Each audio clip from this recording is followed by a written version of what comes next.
Gather round one and gather round all. Let me tell you a little story about a company named Disney. They make one too many damn characters that all go history. When it comes to Goofy, it all started with Mrs. Grief. That woman sure was a mystery.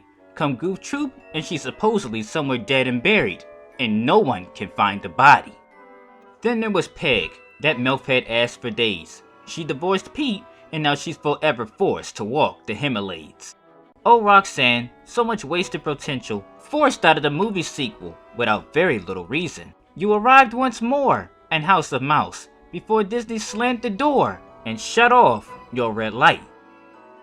It's time to talk about our featured girl by the name of Mona. She appeared only once to the sequel, Mickey's Twice Upon a Christmas. In the past I spoke about her in much discontempt. I meant her no harm, but based on where she came from, I hold much resent.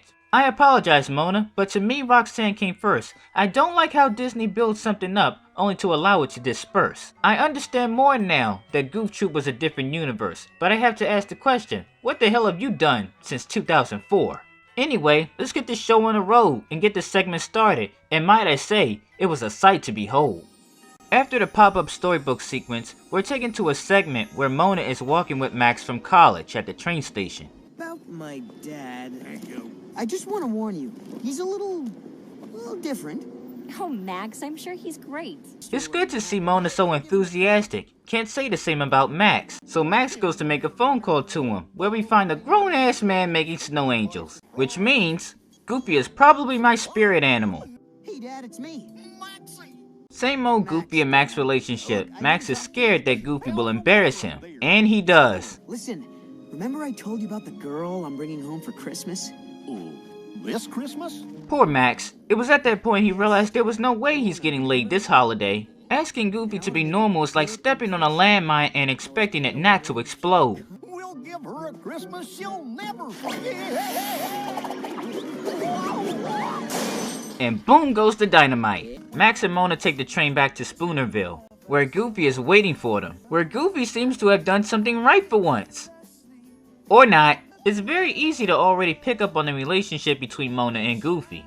Max believes Mona will hate him after meeting his dad, when in actuality, he has it all wrong.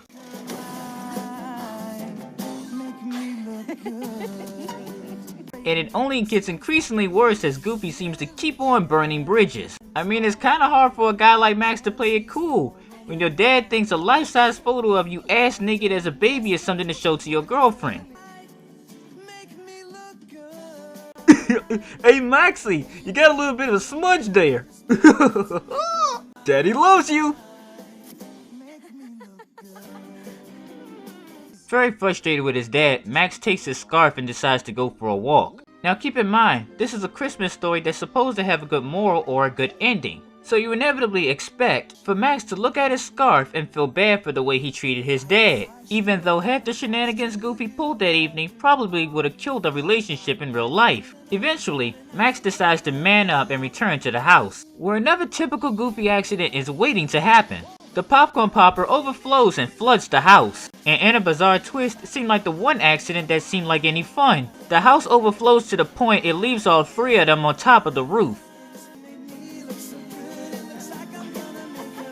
So that's what she's been covering up all night. And with that, concludes this episode of Furry Girl Profiles. Please remember to like, comment, and subscribe for future videos. My name is Jawbreaker and I thank you for watching Playfur Cinema.